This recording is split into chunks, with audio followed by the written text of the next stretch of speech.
I met Somasegar more than 25 years ago at Microsoft.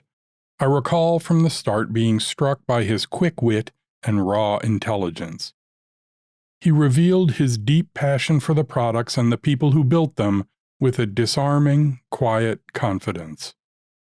Soma spent almost 27 years at Microsoft leading some of the largest teams and the most complex products. Today, he's a managing director at Madrona, a leading Seattle venture capital company. Through it all, Soma has been a thoughtful and respected leader. When I was in human resources, I offered some assistance as Soma pushed to establish Microsoft's first development center in India. We worked together to consider how to compensate the teams, how to handle repatriation, and how to translate the Redmond-based company culture. Today, tens of thousands of people work in Microsoft development centers around the globe. Decades of experience give Soma a very clear view of the world of remote work we all now face thanks to COVID-19. We'll talk about that and his move into the venture capital world in the next episode. But in this first episode, we talk about his fascinating journey from southern India to Redmond, Washington, and his remarkably fresh perspective on leadership. The simplicity and clarity of his approach are a breath of fresh air. And that's what this is all about.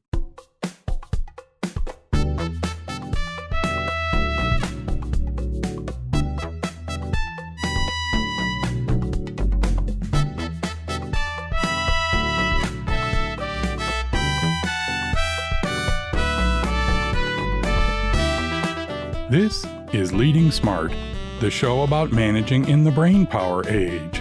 It's a field guide to the joys and challenges of leading and working in the modern workplace.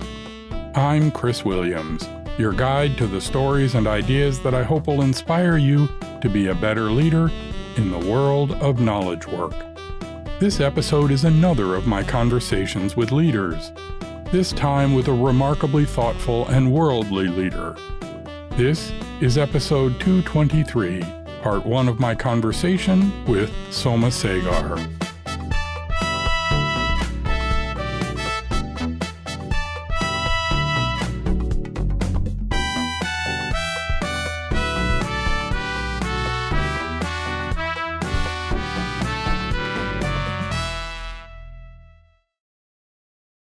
Before we begin, I should note that Somasegar is his last name. I remember asking him what his first name was. With a huge grin and a chuckle, he told me, "You couldn't pronounce it, so I just go by Soma." I said, "So it's Somasegar?" He smiled and said, "Sure." I grew up in southern part of India. That's where I did my schooling, high school, and then I did my undergrad in engineering. And then I had come to the United States to pursue my master's. And I landed in Louisiana State University. Got my master's in computer engineering there, and then I wanted to do a PhD. So I went to State University of New York at Buffalo. Was leaving India and coming to the US, was that easy? Was that something your family expected you to do? In hindsight, I feel differently than what I felt at that time. Okay. At that time, I felt it was a no-brainer because back in the late 80s, the Indian economy hadn't opened up. There were a few IT services companies starting to emerge, but really there wasn't a whole lot of what I call computer science related innovation that was happening kind of thing, right? And I grew up with a cohort of people that all thought hey, if you finish your engineering in India, go abroad for higher education so that you equip yourself well, and then you decide what to do kind of thing. So it almost felt like it was a no-brainer. I didn't even have to think twice, hey, do well in college, write your GRE, apply to a school here, come on over here, right? That just felt natural. I think it was more hard for people around me, my parents and my grandparents and my sort of extended family. I remember back then there's no internet. The phone charges were incredibly expensive to make long distance calls or international calls kind of thing. And the postal mail was the standard medium of communication, right? You write a letter, 2-3 weeks later, it might reach. So for them, I think it was way harder. But none of them ever showed that, and they were all supportive of my aspirations. I was right. Today, when I think about it, I wish I had I still think I would have done the same thing. And so I'm not like regretting or thinking like I would change my mind kind of thing. But I don't think I really understood what it meant to go to a different country and set up roots there. Because it's not just you, it's your immediate family that's going to come together. It's generations to come kind of thing, right? You're making a decision. Maybe it's the right decision, but the consequences is broader than you getting excited about, let me go get some education and look at some opportunities kind of thing, right? I don't think I appreciated that. Even if I had appreciated that, I would still have done this, but that was the thinking that I evolved later on. Did you come with family? I mean, did you meet, so you met your wife here? That's another funny story, okay? So I was working at Microsoft here, and we decided to, my parents said like, hey, it's time to get married kind of thing. I said, sure, we'll do that kind of thing. And I was one of those guys who said like, I'm an arranged marriage kind of guy. So I told my parents like, hey, please start looking. Whenever you find a girl and a family that you like, send me a picture. If I like the picture, then I'll say yes. Okay. So after a few months of looking around, they sent me like, my wife's pictures. I like the pictures. I said, and I told them like, hey, I don't want to talk to multiple people. If I'm going to talk to this person, know that I'm going in thinking that like, hey, I want to marry this person. If that person says no, that's okay. But you can't come to me later on and say no. So you better make sure that you are ready for this, right? So I talked to Akila, and then Akila talked to me, and luckily both of us liked talking to each other on the phone, and we decided to marry. And so I went to India about 10 days before the marriage, and that's when I first met her in person. Wow. Okay. And it's been like more than 25 years, and we are still happily married. Touch wood. So you did get computer science for undergrad in India? I did my undergrad in electronics and communication engineering.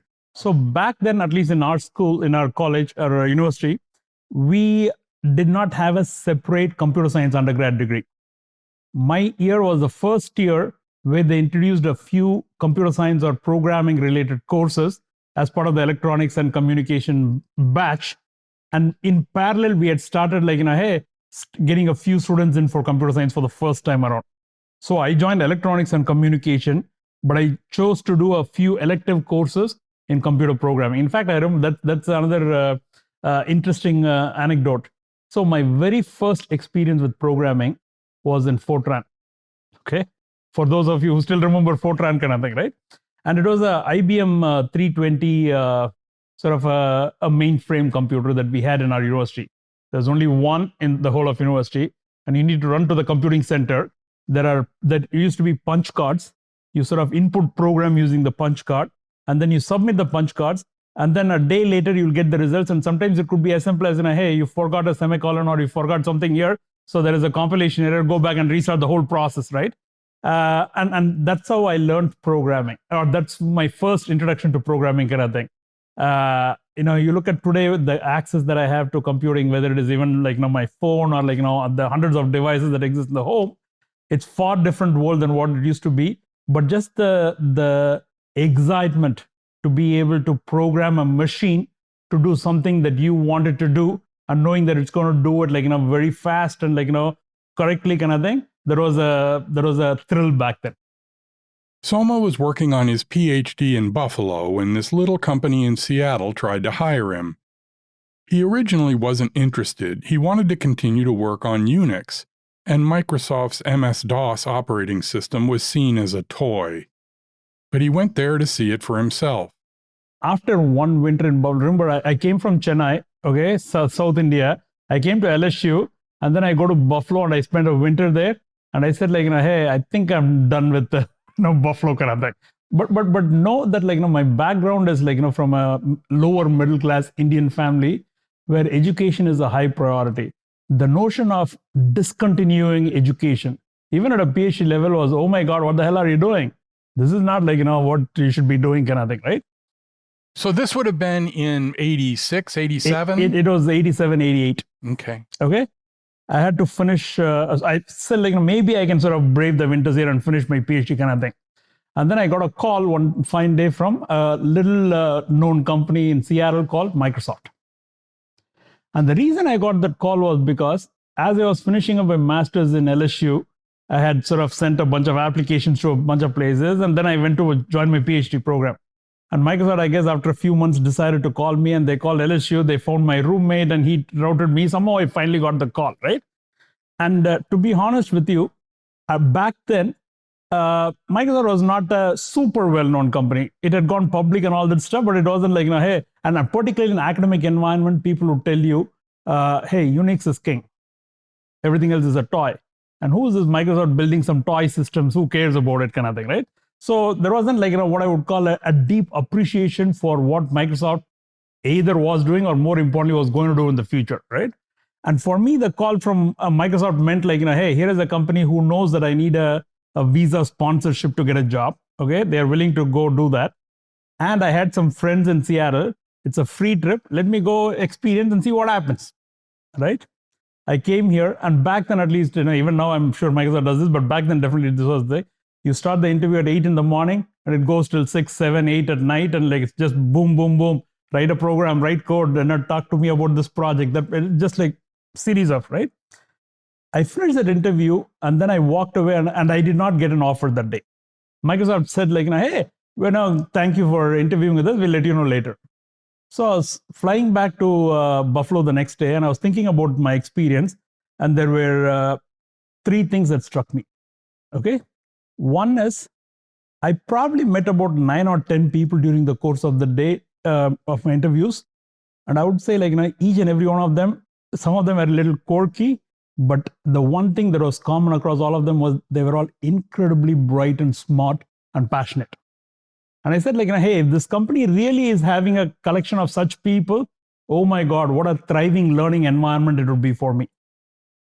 The second thing that I liked was, even back then, like, Bill had this simple vision that was like captivating and resonating with pretty much anybody who cared about technology, which was to democratize access to computing.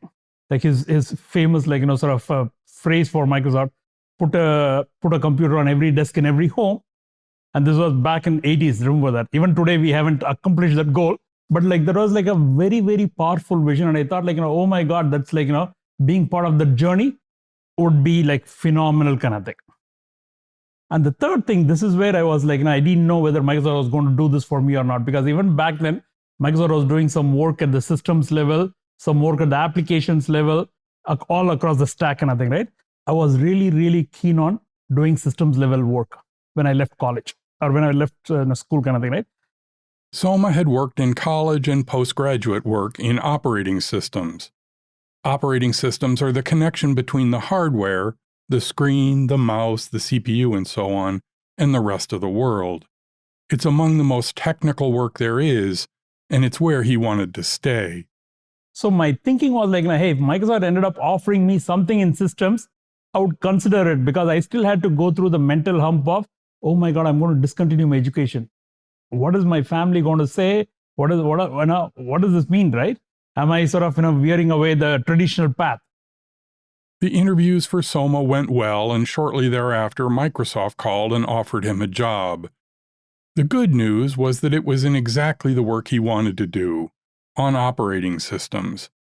The bad news is that it was on a new operating system called OS/2, an ill-fated joint project between IBM and Microsoft. Fortunately, he was soon moved into Windows NT, which would become the long-term foundation for Microsoft Windows. Luckily, a couple of weeks later, Microsoft called me and offered a job in a product team that I did not know until then, called OS/2. Okay, so I said, like, what is this OS/2? So I quickly read up on that and said, oh yeah, systems level programming. I'm excited about this, right? And then I did a little bit of soul searching. But to be honest, I would tell you that the winter in Buffalo experience was a huge factor in me making the decision to come to Microsoft, right? So I literally ran away from Buffalo as soon as I could and joined Microsoft. And I did harbor this aspiration in my head, like, hey, sure, I'll go to Microsoft, work for 3-4 years, and then I will come back to school and finish my PhD kind of thing. It remained a dream, and I'm glad it remained a dream.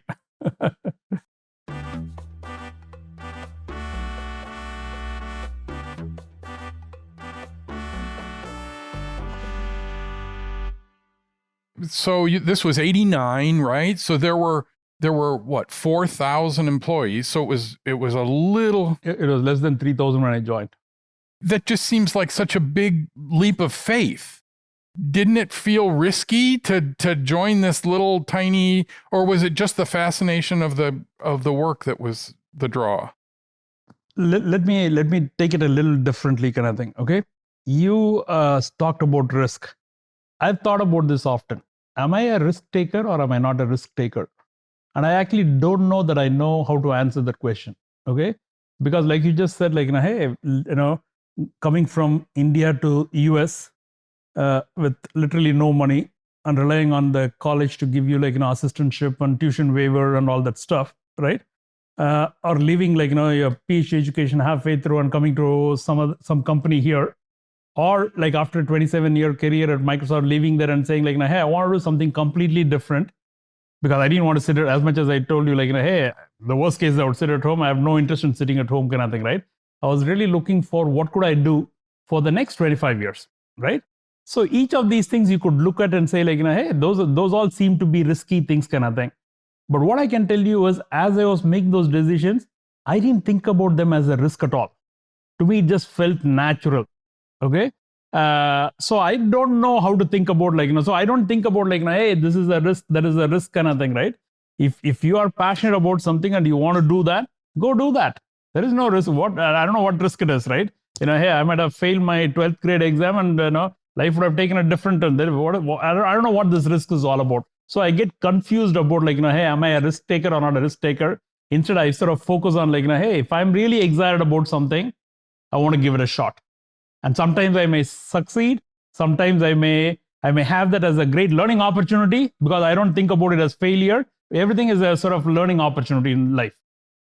So you come to Microsoft, you're working on OS2, you're an individual contributor, right? You're slinging code. Do you remember what the first things you worked on were? I was working on the OS2 file system. Okay, that was my first project. Okay, and I was doing that for like about 9 months. And I should tell you, like, the first year was a little rocky for me at Microsoft, right? I had like no clue about like working environment. That was my very first job in my life. I didn't come from a background or environment where like, hey, when I was 18, I started doing some job there, some jobs there. So you get a feel for what it means to be in a working environment with other people. I had done nothing. That was my very first job. So it took me about a year to even get my bearings right about like, hey, what does it mean to work in a team? What does it mean to work on a project together with people? What does it mean to think about like, goals and objectives and meet them and know that somebody else is thinking about it, as opposed to until then it was all what you needed to do, what you felt you had to do, and you go get it done, right? So it was a different experience for me. And then towards the end of the first year, I get a call from my from a guy who was like 2-3 levels above me, saying like, hey, I need to talk to you. I said, okay, good or bad, no idea, but I went in and he said like, hey, we are starting this new project and I want you to go there. I said, okay. At that time, I wasn't even sure that I had a choice. I said, sure, I'll go there. And then I realized that it was a project that we had codenamed NT for new technology back then, right? And it was an attempt by Microsoft to say like, hey, we think as much as we are working with IBM on a joint development project for a 32-bit operating system, we don't know whether that's going to be the future. Let's start incubating and working on our own sort of ground up portable 32-bit operating system that someday could get to 64-bit and beyond, kind of thing. And we had hired Dave Cutler and a bunch of people from DEC, or Digital Equipment Corporation. They had locked themselves in a corridor at Microsoft, and for a year, they did nothing but write documentation. You would think like, hey, you're having all these high-powered engineers and they should be writing some code, but nope. And to me, like, that was probably the first and the last, documentation that ever was written by the engineering team, I think. But jokes aside, like, they just come out of that effort with a bound book about like, hey, here is the spec for NT. And I think, Bill and the rest of the leadership team approved that project, and they were building an engineering team to start working on that. And I got drafted into that, and I thought that was an amazing, amazing, amazing experience. But here again, you were slinging code, right? So at what point did you move from slinging code to leading groups of people?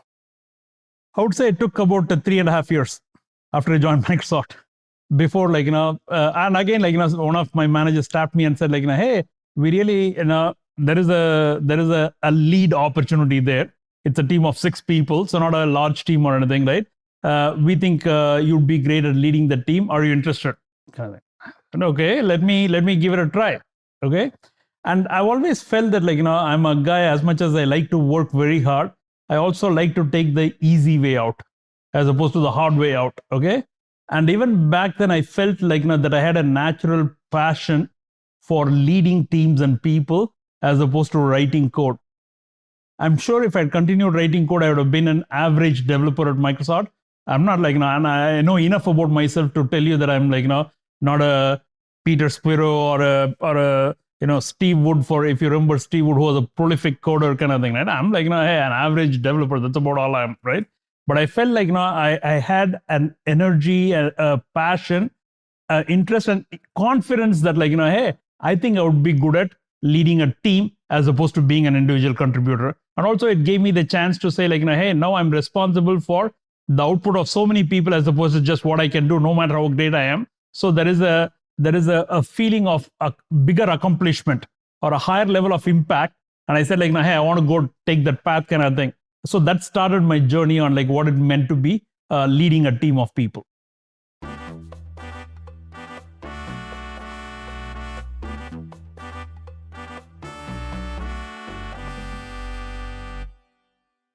Do you remember how you figured out how to do that?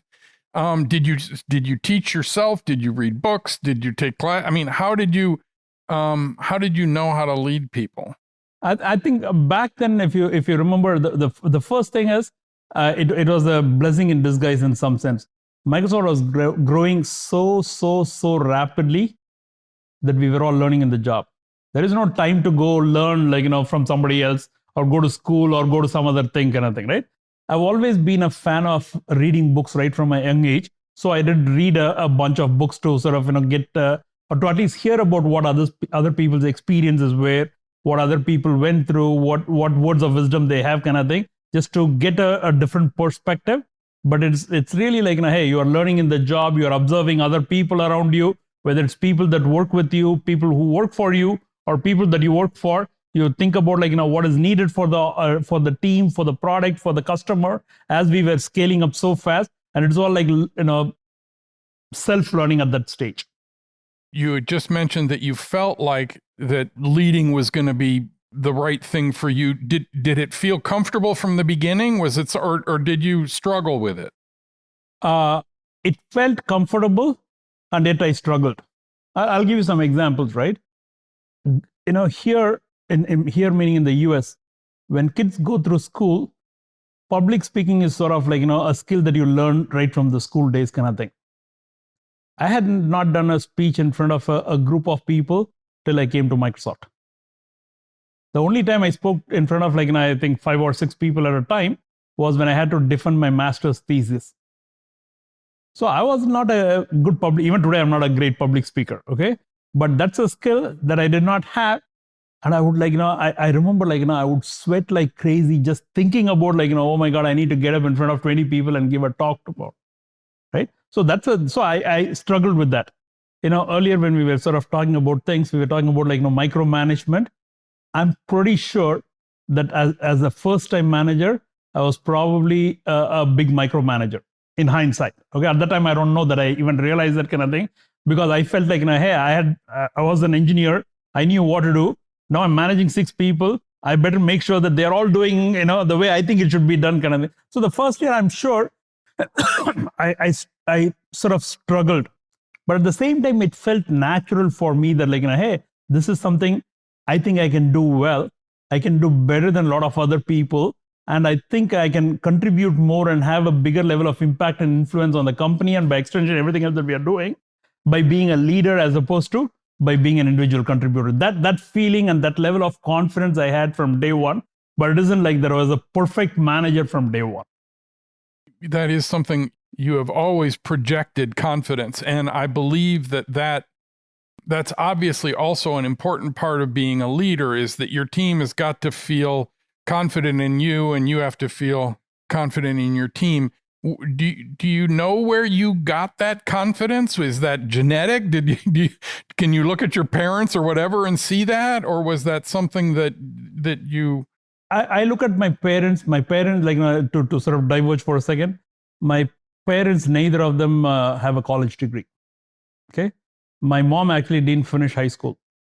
My dad finished high school, and he got sort of a 12th grade moral equivalent, certificate or degree or program diploma kind of thing. Okay, but he worked for the government of India, and for his little domain that he was in, he aspired to be a team leader, and he became a team leader. And for the rest of his life, he was leading a team of about 7 or 8 other people, right? And he was always focused on that. Did that rub off on me? Maybe, I don't know, that kind of thing. My mom is a very, very strong woman, though she isn't educated and she has never worked in her life, meaning outside the home kind of thing. She's very good in math. She's strong, and she manages the household really, really, really effectively. Did that rub off on me? Could be. So I don't know where I got it, or I can't tell you that, like, hey, this person was my aspiration, and so, like, I just followed what they were doing kind of thing. It just seemed natural. It may be just like, my personality, because I'm also not a, and from Microsoft, this, right? There's a lot of what I call A plus type personality people. You can be a type personality and still be what I call not a table pounder, or you could be a table pounder. A lot of people around Microsoft, at least back then, were like, hey, pounding the table kind of guy, right? But I'm more like, behind the scenes kind of thing, guy. And I strongly, strongly, strongly believe right from day one in both empowerment and accountability. As much as I probably struggled the first year with micromanagement, I think I had the balance of, like, hey, you want to have a trusted relationship with your team. You want to be there to provide, clarity on, like, the direction and strategy and stuff like that. But beyond that, you sort of empower your people and you hold them accountable, right? So that, I think, was something that, it felt intuitive to me. As I said, like, I can't tell you that, like, hey, I studied A, B, and C, and boom, like, I become a great manager kind of thing, right? I'm sure I sort of learned, I stumbled, I made mistakes, but the core theory about, like, hey, how can you work with a group of people and get them to row in the same direction and try to get the best out of them seemed just natural for me to be a part of and to be an accelerant as opposed to otherwise. Microsoft in the 1990s was filled with exceptionally smart people who were deeply passionate about what they were doing. The culture featured lots of vigorous discussion, even confrontation.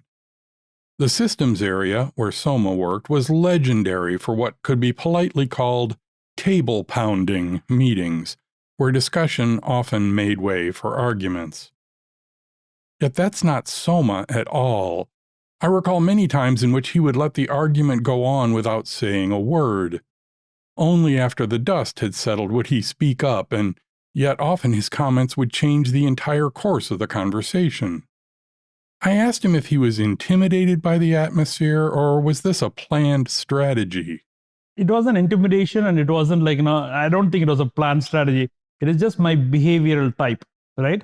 I sort of believe in, like, hey, if I have something meaningful to say, I should say something.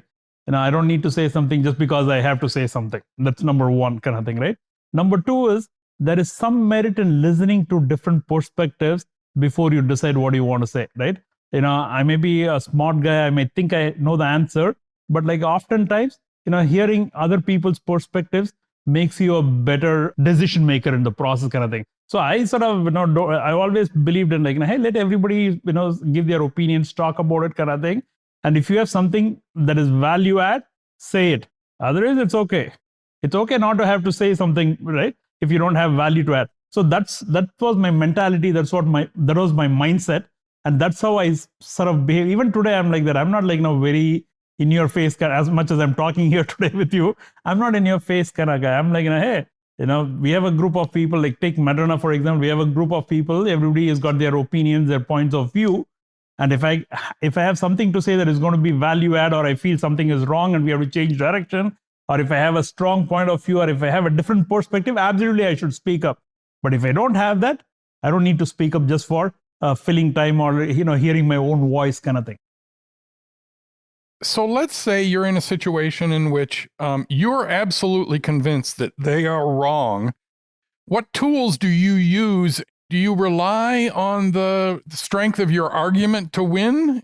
I think there are a couple of things. One is you'll have to demonstrate to the other person that you are listening to what they are saying. Not necessarily agreeing, but listening. The second thing is, and I found this and this definitely came to me with experience or over time kind of thing. The more I can put myself in your shoes and try to understand where you're coming from and what is the basis for your arguments, or why do you think a particular way when I obviously disagree with that kind of thing. The more I understand that, the more I can help you understand my point of view. Otherwise, it becomes hey, who's got the loudest voice?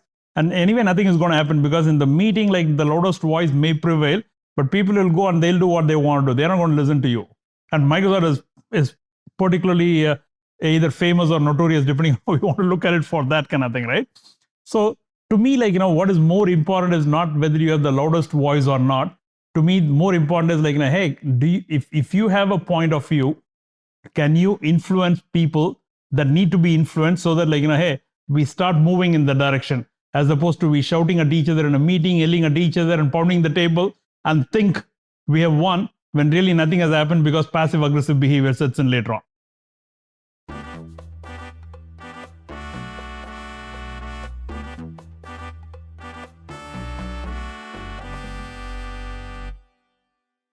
So you moved it from being an individual contributor to being a lead. The next change that people make, and it's often very difficult for managers. You can get away with being a micromanager as a lead, in some dimensions. But the next change is that change where you have to manage managers. And that's when I think it's really interesting. I was talking to somebody about the difference, the times that are inflection points in leaders' careers.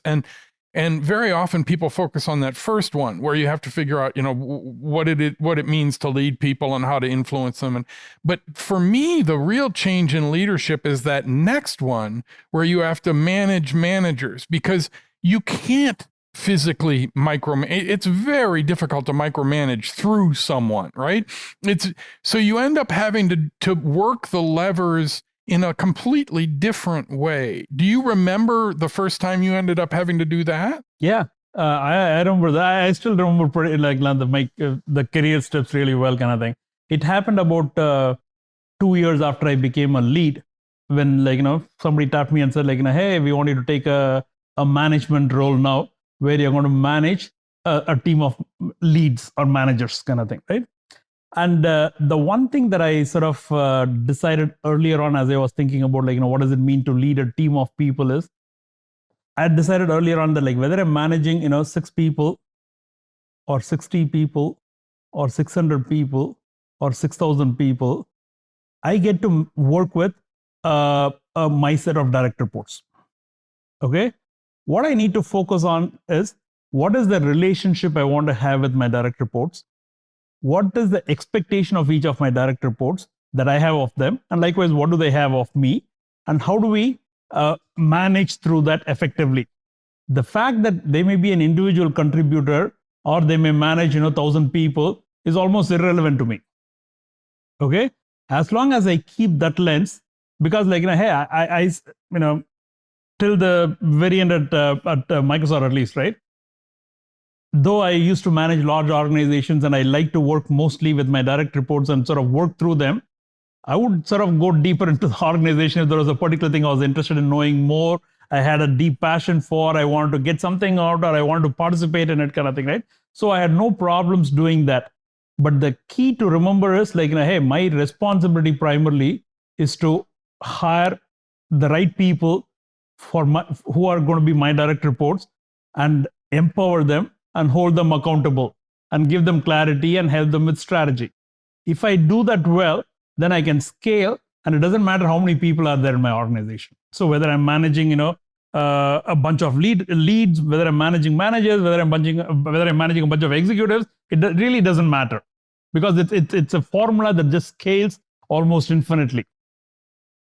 And I felt and this is what I call intuitive, because nobody sat down for me and said hey, This is what it means for you when you go from managing a team of individual contributors to a team of leads. Nobody said that. You go in with like, hey, what do you think is right? You sort of, look around and see if there is something to glean from other people who are doing something similar or who gone through that recently kind of thing. And then you apply what you have with the people that you have and you see what works. And if something doesn't, I am sure there are 200 things that I've done that was wrong that I realized the minute I was doing or maybe a little bit into it that I said, okay, I should not do it kind of thing, right?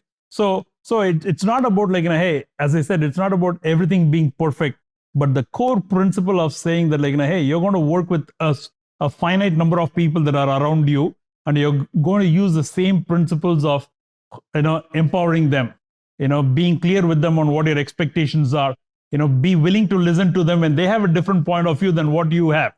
Because sometimes they may be right. It's not like I'm always right because I'm the manager, right? One of my people may absolutely, have a different point of view, and I need to have the wherewithal to be able to listen to them and internalize that and decide and be okay saying hey, you know what? I told you this is what we should do. I've heard your perspective. I know that I think what I said was wrong. Let's go with what you're saying. Having that level of trusted relationship, empowering people and holding them accountable, those are the fundamental things that I think, I sort of kept in mind right from the early days, and that helped me scale through pretty reasonably well at Microsoft. Sometimes you get to hire your direct reports, and sometimes you get your direct reports thrust upon you. What are the kinds of things that you feel are important to have in somebody that you hire? Do they have to share your leadership style? Are there things that are stoppers that no, I never want that kind of a person to work for me? I never believed in any one leadership style. I think leadership styles are a dime a dozen. In other words, hey, different people have different styles, and there are different ways of making it work. There are obviously some styles that are probably doesn't go well with how I think about things. But that doesn't mean that I need people that have that or that have only my leadership style. In fact, I think that is wrong. I would rather have a diversity of leadership styles, because hey, different people, different styles may be more effective kind of thing. So for me, what is more important is, are they smart? And when I say smart, it is not necessarily do they have the highest IQ or anything like that. It's really hey, are they smart enough to learn whatever comes your way and be able to be a quick study and get a good grasp of things and be able to drive forward. Because technology, particularly the world of technology, the one thing that we all know is it is so fast changing, so rapidly changing. What I thought was state of the art yesterday is irrelevant today. Okay, so I want people who have a curiosity to learn and who have the ability to learn. That's what I meant when I said smart. Okay, that I think is important. Teamwork is important. You can have the occasional sort of individual contributor, superpower engineer who can lock themselves in a room, not talk to anybody, and be a prolific, amazing developer. And sure, you can have some of those people, but when you have people in leadership roles, you really want people who appreciate and who are excited about teamwork as opposed to my way or the highway.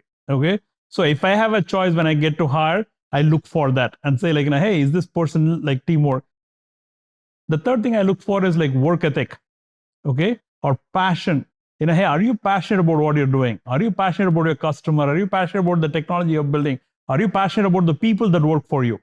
If these things are there, then I'm usually excited about wanting to work with that person.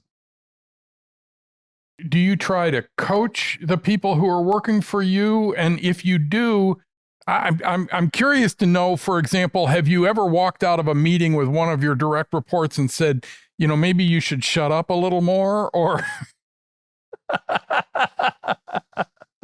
I'm sure I have. I'm sure I have. But here is the thing, my view is I'm not here to change your behavior. Okay, I don't expect to suddenly say hey, Chris, you and I are working together. I expect a different Chris tomorrow. That's not what it is, right? It's to from my vantage point, it's to be able to give you some guidance, some coaching, occasionally some directives. Okay, and I hope that the time where I have to give a directive is far and few between kind of thing. But it's more hey, you are thinking this way, or you're doing this. Why don't you do it this way? Or because you're doing it this way, here is the consequence. Have you thought about it? What do you want to do differently? Here is how I would do it, but you don't need to necessarily do what I'm doing or how I'm doing it, kind of thing, right? But here is the feedback, or here is the observation, or here is the consequence. Go think about it, right? So and it's one of those things like anything else, right? People usually listen, people usually do things, and occasionally you find a direct report, or you find somebody who's like not doing that, and you give them like enough time, enough opportunity, enough rope, and at some point in time you have to make decisions.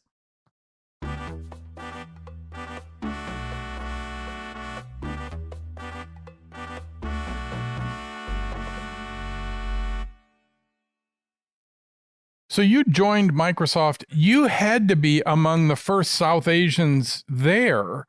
Was that hard, easy? Did it matter? I don't think it mattered, only because I'll tell you hey, there's all kinds of talk about diversity and inclusion and all that stuff. I had always felt that Microsoft was an environment that was inclusive, that sort of both celebrated and welcomed diversity in the form of thinking, in the form of thought process, in the form of styles, in the form of where you come from, how you look, what your color is, what your gender is, all that stuff, right? So I never felt out of place at Microsoft. I never thought oh my god, how do I survive in this in this world where I'm looking different, or I'm thinking different than other people, kind of thing, right? I don't know whether it is because it just wasn't my psyche to think about it, or maybe I was fortunate enough to work with a collection of people that all seem to be behaving the right way. I don't know what it is, but I can't tell you that hey, there was this one instance I felt. At the same time, I should tell you that there were a lot of other people who would tell me particularly if you remember back in was it 2000 or so, when a number of us became execs or VPs in the company, kind of thing. Until then, there wasn't a South Asian who had become a VP, kind of thing, right? So some people would be telling hey, Microsoft is not this, Microsoft is not that, kind of thing. And my view always was, we just haven't found somebody who was operating at that level or who deserved that. So it's not about oh, I don't want this class of people to become a VP or anything, kind of thing, right? So I never felt that. But I know even back then there was some little bit of rumbling and talks about that, kind of thing. My own view was, I thought the system was reasonably fair. I never had any issues with the system. But I am also not have thought about all these issues deeply back then. Organizations in many ways reflect their leaders, their leadership style, their approach to conflicts, their hiring. I mean, in many ways, organizations tend to reflect their leaders. Did you feel like people would say Soma's organization looks like is like Soma? I don't think I'm that strong a leader, okay, to have my organization reflect my personality, period. Okay.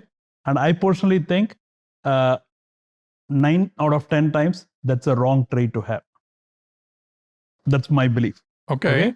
I've always believed in, as I said, I believe in hey, here is my style. I'm the first to tell you that this is not the only style that works. I want you guys to do what you think is appropriate within sort of reasonable, parameters or constraints, kind of thing, right? So I actually would be unhappy if somebody tells me hey, Soma's organization of 5,000 people thinks and behaves just like Soma. That I feel is a colossal waste of creative people and talent and all the good things that go with that, right? So I never want to be in that position. And I can actually without naming names, think about some of our contemporaries, okay? At least one or two of them who were like that, right? And to their credit, they were incredibly accomplished.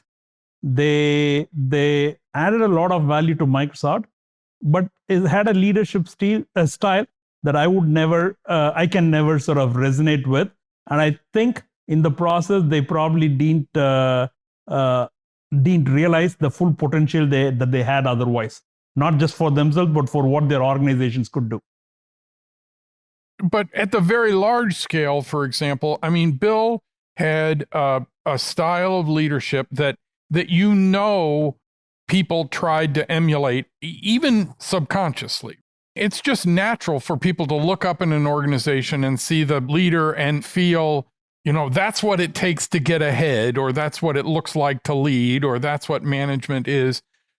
Bill was incredibly technically visionary. He was capable of having deep technical conversations with anybody on any subject at any time, incredibly well read and thoughtful. And he also, though, the stupidest effing thing I've ever heard, and people emulated that. Do you feel like you pushed against that? Do you feel like you just sort of did what you were going to do, or? So I've always believed in sort of emulating when there is something good to emulate. Yeah. Not emulate just because somebody else is doing it and hey, it feels like, maybe that's what is required for you to get ahead. I never believed in that, right? So if Bill did something that I think was positive, I would say hey, there is something to learn here. How can I learn that? And what does it mean for me to be able to do something like that? Maybe in the same way that Bill does, or maybe in my own style, because my style is different than Bill's style, right? But on the other hand, if Bill had a sort of what I call a not so good, attribute, right? I would say hey, that's his problem. I have no interest in emulating some bad behavior, right? I never use the F word, for example, and I'm not saying they're good or bad. That's just my sort of behavior, what I believe in. So I don't need to emulate other people because that's what seems to be at the top kind of thing, right? The second thing I would say is, even like a guy like Bill, who's incredibly talented, smart, passionate, bright, whatever you want to call it kind of thing, he never expected his people to be like him. Okay? Some people might think that that's what is required to get there, but I don't think Bill ever even had an iota of thinking that oh my God, I need people who are mini Bills, around me kind of thing, right? So I think it is a fallacy to think that hey, you have to emulate, your leader and you have to do everything that they do kind of thing. In fact, I would say if you do that, and particularly if it is against your style, sooner or later you will stumble very badly. And I don't think it is a good idea for anybody. At the same time, hey, you want to look up, you want to see what is there to learn, but have the discriminatory capabilities to decide what is right and what is wrong. And more importantly, think about what it means for your own style. Because as I said before, this notion of hey, take my example, right? I worked under 3 different, completely different CEO kind of things. That doesn't mean that Soma goes from being a mini Bill to a mini Steve to a mini Satya one day, right? I'm who I am. There may be some things I learned from Satya, there's some things I learned from Steve, some things I learned from Bill, and I'll have to think about what those things mean, internalize those things and think about, hey, how do I sort of inculcate those good attributes or good habits or good practices in how I lead organizations, in how I manage people, in how I build products and deliver products to my customers kind of thing, right? So it goes back to curiosity to learn. I want to be a person who's always learning because hey, no matter what I've done or where I am, I feel the people around me are constantly teaching me something every day. And if I allow myself, if I open up myself to learn, to at least understand what people are doing, what people are saying, and have the capability to reflect upon that, to internalize and decide which one makes sense for me and which ones doesn't make sense for me, every day I'm becoming better.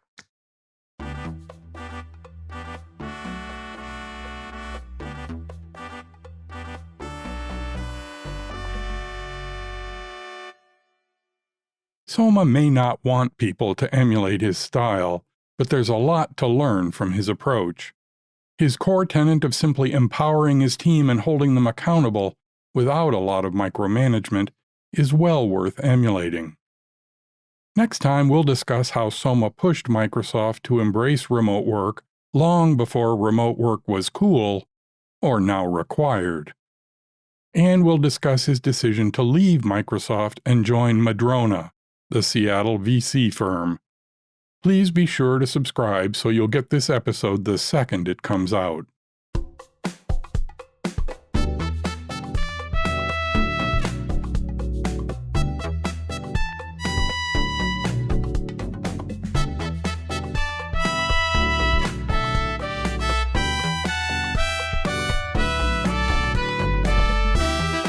Leading Smart is from me, Chris Williams. You can find out more about the show and discover other resources for leaders at my website, clwill.com.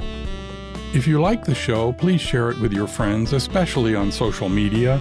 Referrals are the greatest source of new listeners. I'd also love your feedback. I'm the CL Will on Twitter, LinkedIn, and Facebook. Or send an email to pod@clwill.com. That's it for this episode. The next episode will wrap up the conversation with Soma. We'll talk about leading remotely and his decision to enter the world of venture capitalism. I hope you'll listen. Until then, please remember that each of the several dozen decisions you make today are part of Leading Smart.